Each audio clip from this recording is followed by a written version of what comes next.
አሰላሙ አለይኩም ወራህመቱላሂ ወበረካቱ። ውድ ተመልካቾች እንዴት ቆያችሁን? የመጋቢት 3 2017 ዓመተ ልደት ሚንበር ኸበር ጀመረ። የዕለቱን ሚንበር ኸበር እየመራው ፋይዛ መሐመድ ከናንተ ከተመልካቾች ጋር ቆያለሁ። እስከ ፍጻሜው አብራችሁን እንድትዘልቁ በአክብሮት እየጋበዝኩ ለዕለቱ ከያዝናቸው ጉዳዮች መካከል አበይቱን አስቀድማለሁ። የእስልምናን ክብር የሚዳፈር አስተያየት የሰጠውን ግለሰብ ጊዜ ሳይሰጠው ለሕግ አቅርቦ ለሕዝብ እንዲያሳውቅ የጠቅላይ ምክር ቤቱ ፕሬዝዳንት ለመንግስት ጥሪ ያቀረቡ። የአውሮፓ ህብረት በኢትዮጵያ ላይ በጣለው የቪዛ ገደብ በግንቦት ወር እንደሚመክርበት ገለጸ።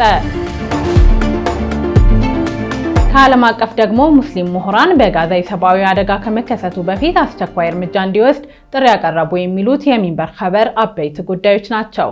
አብራችሁን እንድትቆዩ በድጋሚ እየጋበዝን ወደ ቀዳሚው ኸበር አልፋለሁ። የእስልምናን ክብር የሚዳፈር አስተያየት የሰጠውን ግለሰብ ጊዜ ሳይሰጠው ለሕግ አቅርቦ ለሕዝብ እንዲያሳውቅ የጠቅላይ ምክር ቤቱ ፕሬዝዳንት ለመንግስት ጥሪ ያቀረቡ። ፕሬዝዳንቱ ጥሪውን ያቀረቡት በዛሬው ዕለት በተሰጠ መግለጫ ነው። ከድር ከማል ዝርዝሩን ያቀርበዋል።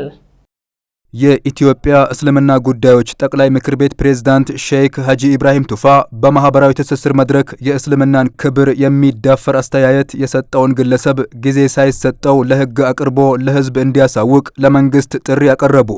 ፕሬዝዳንቱ ጥሪውን ባቀረቡበት ንግግር ጠቅላይ ምክር ቤቱ ሕግን መሰረት ባደረገ መልኩ ክስ መስርቶ በጉዳዩ ላይ እየሄደበት ነው ሲሉ ተናግረዋል። የጠቅላይ ምክር ቤቱ ፕሬዝዳንት ይህን የተናገሩት ዛሬ ረቡዕ መጋቢት 3 2017 በሰጡት መግለጫ ነው። በዚህ መግለጫ ላይ ባለፉት ቀናት በማህበራዊ ትስስር መድረኮች ላይ የእስልምናን እንዲሁም የነቢዩ ሙሐመድ ሰለላሁ ዐለይሂ ወሰለምን ክብር የሚዳፈር አስተያየት የሰጠው ግለሰብ ጉዳይ እንዲሁም የ1446ኛው ዓመተ ሂጅራ የሐጅ ምዝገባ ጉዳይ ዋነኛ ትኩረት ተደርጎ ተነስቷል። ቀዳሚውን ጉዳይ በተመለከተ የተናገሩት ሼክ ሀጂ ኢብራሂም ሀገርን ለማበላሸት እና አንድነትን ለመናድ የሚተጋ ነው ያሉት ግለሰብ ተደብቆ ቢቆይም በቁጥጥር ስር መዋሉ አይቀርም ሲሉ ገልጸዋል። ግለሰቡ በቁጥጥር ስር ውሎ ለሕግ እስከሚቀርብ ድረስ ከእኛ የሚጠበቀው በትዕግስት ዱዓ እያደረግን መጠበቅ ነው ብለዋል። የምጠበቅብን ሁለት ነገር ነው። አንድ፣ ወንጀለኛው በገባበት ገብቶ መንግስት ጊዜ ሳይሰጠው ወንጀለኛውን ለሕግ አቅርቦ ህዝባችንን እኛንም ቶሎ እንዲያሳውቀን በዚህ አጋጣሚ ደጋግሜ እጠይቃለሁ። በሁለተኛ በኩል ሌሎች የሃይማኖት ተቋማት ወገኖቻችን ማለት ነው ከዚህ በፊትም በአብሮነት በመተባበር እዚህ የደረስነው የሃይማኖት ተቋማት ሁሉም ከኛ ጋር እንደሚቆሙ እርግጠኛ ነኝና በመካከላችን እንዲህ ያሉ ክስተቶች ሲከሰቱ ምንም ነገር ሳይሰማን በአንድነት በህብረት በነበረው መልክ አጠናክረን ፍቅራችን አብሮነታችን ቀጥለን የምናጠናክር መሆኑን በዚህ አጋጣሚ ለመግለጽ ወዳለሁ። ፕሬዝዳንቱ በዚህ ንግግር ወቅት የሚመሩት ጠቅላይ ምክር ቤት በግለሰቡ ላይ ሕግን መሰረት ባደረገ መልኩ ክስ ተመስርቶ እየሄደበት ነው ሲሉ ተደምጠዋል። ይሁን እንጂ የክሱን ሂደት ዝርዝር ጉዳይ እንዲሁም የደረሰበትን ደረጃ አላብራሩም። ጠቅላይ ምክር ቤቱ የካቲት 30 2017 ባወጣው መረጃ በግለሰቡ ጉዳይ የኢትዮጵያ ሙስሊም ሕግ ባለሙያዎች ማህበር ክስ መመስረት የሚያስችለውን የወንጀል ምርመራ ሂደት ማጠናቀቁን በይፋዊ የማህበራዊ ትስስር ገጹ ገልጾ የነበረ ቢሆንም በዛሬው መግለጫ ላይ ሳይጠቀስ አልፈዋል። ሚንበር ቲቪ በጉዳዩ ላይ በቅርቡ ምስረታውን ካደረገው ማህበር ስለ ሂደቱ ለማጣራት ያደረገው ጥረት ምላሽ ባለማግኘቱ ሳይሳካ ቀርተዋል።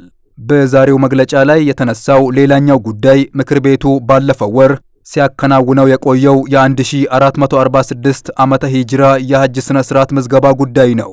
ማብራሪያውን የሰጡት ፕሬዝዳንቱ ለሐጅ ምዝገባ የተቀመጠው የጊዜ ሰሌዳ መጠናቀቁን ተከትሎም ከህብረተሰቡ ብዙ ጥያቄ እየቀረበልን ነበር ብለዋል። ቀድሞ ለተላለፈው ውሳኔ መነሻ ሆኖ የነበረው የሳውዲ አረቢያ ሐጅ እና ኡምራ ሚኒስቴር አስተላልፎት የነበረው መመሪያ መሆኑን የጠቀሱት ሼክ ሀጂ ኢብራሂም በተደረገው ንግግር የቀን ጭማሪ መደረጉን አመልክተዋል። በዚህም መሰረት የዘንድሮው ሐጅ ምዝገባ ጊዜ እስከ ረመዳን 29 ድረስ መራዘሙን ይፋ አድርገዋል። ጠቅላይ ምክር ቤቱ በዘንድሮ ዓመት ለሐጅ ስነ ስርዓት ይመዘገባሉ በሚል ያስቀመጠው ኮታ 10,000 እንደሆነ ቀድሞ አሳውቆ እንደነበር ይታወቃል። ምዝገባው የተጀመረው ጥር 15 2017 ሲሆን ይጠናቀቃል ተብሎ የነበረው የካቲት 22 2017 ወይም ሻዕባን 30 1446 ዓመተ ሂጅራ ነው። ምዝገባው መራዘሙን በተመለከተ የምክር ቤቱ ሌሎች ኃላፊዎች ከጋዜጠኞች የቀረበላቸውን ጥያቄ ጨምሮ ማብራሪያ ሰጥተዋል። በዚሁ ወቅት እስካሁን የተመዘገበው ምዕመን ቁጥር ስንት እንደደረሰ ጥያቄ ቢቀርብም ከተጠበቀው በታች የሚል ምላሽ በመስጠት ትክክለኛውን ቁጥር ከመጥቀስ ተቆጥበዋል። ሚንበር ቲቪ ለማጣራት ባደረገው ሙከራ ያገኘው መረጃ እንደሚያመላክተው እስካሁን ድረስ ለሐጅ የተመዘገቡ ኢትዮጵያውያን ምዕመናን ቁጥር እስከ ማክሰኞ መጋቢት 2 2017 ድረስ 4012 ነው። የአውሮፓ ህብረት በኢትዮጵያ ላይ በጣለው የቪዛ ገደብ በግንቦት ወር እንደሚመክርበት ገለጸ። የአውሮፓ ህብረት በኢትዮጵያ ላይ የጣለውን የቪዛ ገደብ በተመለከተ በመጪው ግንቦት ወር እንደሚመክርበት አስታውቋል። ህብረቱ ይህን ያስታወቀው በኢትዮጵያ የህብረቱ አምባሳደርና የአባል ሀገሮች ዲፕሎማቶች በተገኙበት ማክሰኞ መጋቢት 2 2017 በኢትዮጵያና አውሮፓ ህብረት ግንኙነት በተመለከተ በተሰጠ መግለጫ ነው። የአውሮፓ ህብረት አምባሳደር ሶፊ ፍሮም ኤምስበርግ በሰጡት መግለጫ ሻክሮ የነበረው የኢትዮጵያ መንግስትና የአውሮፓ ህብረት ግንኙነት ገንቢ ውይይት በማድረግ ወደ መስመር ለማስገባት መተማመን ተፈጥሯል ብለዋል። የአውሮፓ ህብረት ወደ ህብረቱ ሀገሮች ከገቡ በኋላ የጥገኝነት ጥያቄዎቻቸው ውድቅ ሲደረግ ወደ ሀገራቸው መመለስ የነበረባቸው ኢትዮጵያውያን ስደተኞችን ለመቀበል የኢትዮጵያ መንግስት ፍላጎት አላሳየም በሚል በኢትዮጵያውያን ላይ የቪዛ ገደብ የጣለው እንደ አውሮፓውያኖቹ አቆጣጠር ከሚያዝያ 2024 ጀምሮ ነበር። በገደቡ መሰረት የዲፕሎማትና የአገልግሎት ፓስፖርት ያላቸው ኢትዮጵያውያን ቪዛ በክፍያ እንዲሰጣቸው ቪዛ ለማግኘት የሚጠብቁት ጊዜ ከ15 የስራ ቀናት ወደ 45 የስራ ቀናት ከፍ እንዲል ውሳኔ ተላልፎ ነበር። ጉዳዩን በትኩረት እየሰራንበትና በቅርበት የምንከተለው ነው ያሉት አምባሳደሯ በአጀንዳችን የተቀመጠ ነው። የኢትዮጵያ መንግስት በአውሮፓ ካሉ የኢትዮጵያ ኤምባሲዎች ጋር በመሆን በዓለም አቀፍ ሕግ መሰረት ትልቅ ለውጥ አሳይቷል ብለዋል። ይህን በተመለከተ በመጪው ግንቦት ወር ህብረቱ መክሮ ውሳኔ ያሳልፋል ብለዋል። የአውሮፓ ህብረት ለኢትዮጵያ ያደርግ የነበረውን የበጀትና በሰሜን ኢትዮጵያ አቋርጦት የነበረውን ሰብአዊ ድጋፍ እንደገና መጀመርን በተመለከተ በሰጡት አስተያየት ከኢትዮጵያ መንግስት ጋር ምክክር እየተደረገበት መሆኑንም ተናግረዋል። የኢትዮጵያን ጨምሮ የአብዛኛው ዓለም ሀገራት ዜጎች የሚተነፍሱት አየር የተበከለ ነው ሲል አዲስ ጥናት አመለከተ። ይህ የተባለው የተጣራ አየር ተቆጣጣሪው IQAir ለ7ኛ ጊዜ ያደረገውን ጥናት ውጤት በድረገጹ ባተመበት ወቅት ነው። መቀመጫውን በስዊዘርላንድ ባደረገው ድርጅት የጥናት ውጤት መሰረት ኢትዮጵያውያንን ጨምሮ አብዛኞቹ የዓለም ሀገራት ዜጎች የሚተነፍሱት አየር የተጣራ አይደለም።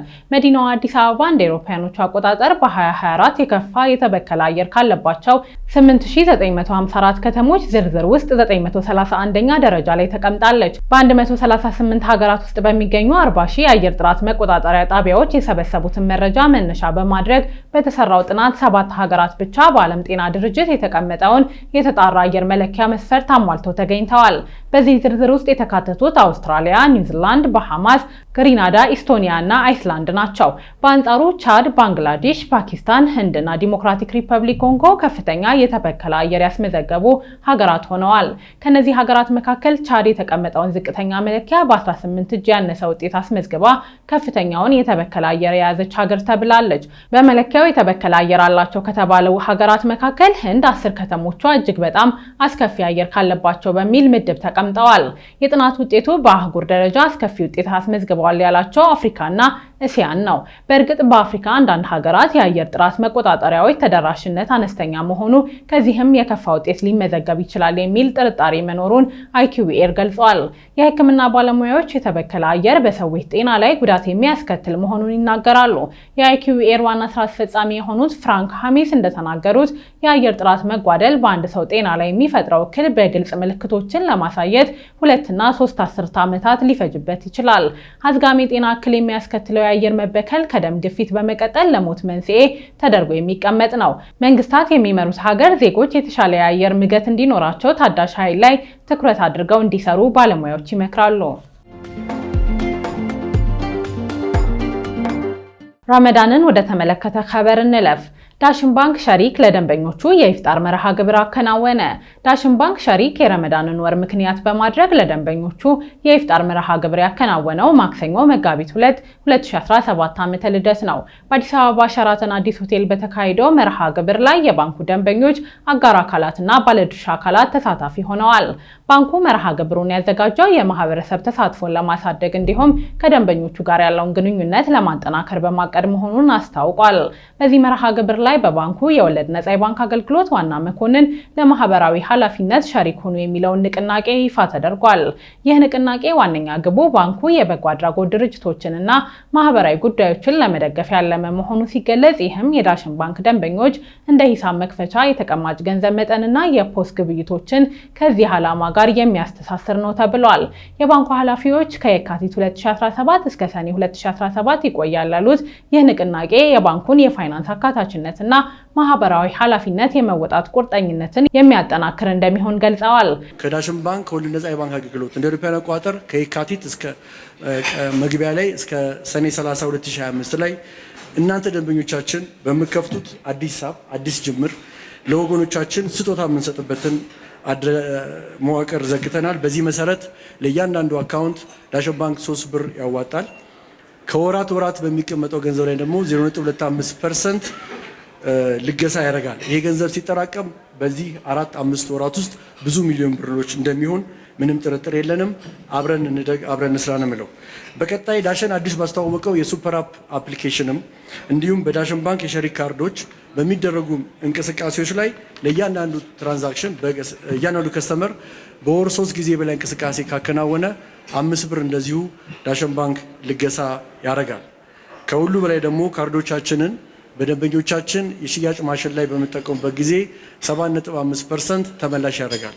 ከዚህ ውስጥ 5% ለእናንተ የረመዳን ስጦታችን ሲሆን 2.5% ደግሞ ለተራድኦ ድርጅቶች ወይ ደግሞ ለማህበራዊ ፍትህ አገልግሎት የሚውል ነው የሚሆነው። ይሄ ገንዘብ ቀላል ይመስላል፣ ሳንቲሞች ናቸው የሚጠራቀሙት። ነገር ግን በወሩ መጨረሻ በዚህ ዓመት በጀት መዝጊያችን ላይ በ5 ወራት ውስጥ የምንጠብቀው ገንዘብ ብዙ ሚሊዮን ብር ይሆናል። ይሄ ዳሽን ባንክ መደበኛ የማህበራዊ ኃላፊነቱን ከሚወጣበት በተጨማሪ ይህን የረመዳን ወር የተቀደሰ ወር ምክንያት በማድረግ ቀጣዮቹንም እስከ ሀጅ ድረስ በሚኖረው ጉዟችን ላይ ዳሽን ባንክ ከራሱ ለማህበራዊ ኃላፊነቱ የሚወጣበት እቅድ ነው ማለት ነው።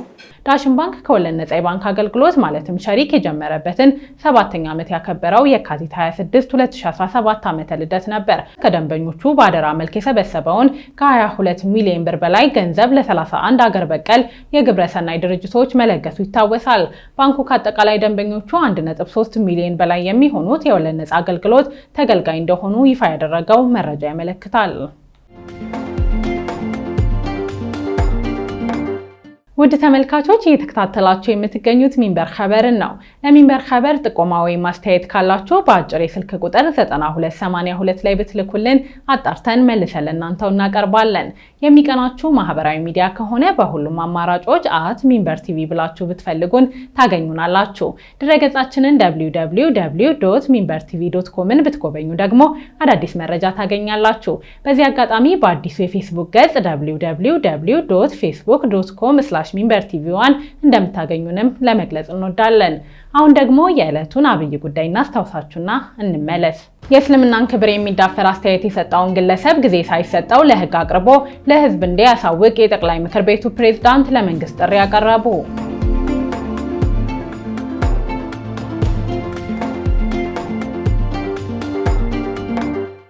ሙስሊም ምሁራን በጋዛ የሰብአዊ አደጋ ከመከሰቱ በፊት አስቸኳይ እርምጃ እንዲወሰድ ጥሪ ያቀረቡ። ዓለም አቀፍ የሙስሊም ምሁራን ህብረት በዋና ጸሐፊው ዶክተር አሊ ሙሐመድ አሶላቢ በኩል በጋዛ የሰብአዊ አደጋ ከመከሰቱ በፊት አስቸኳይ እርምጃ እንዲወሰድ ጥሪ አቅርቧል።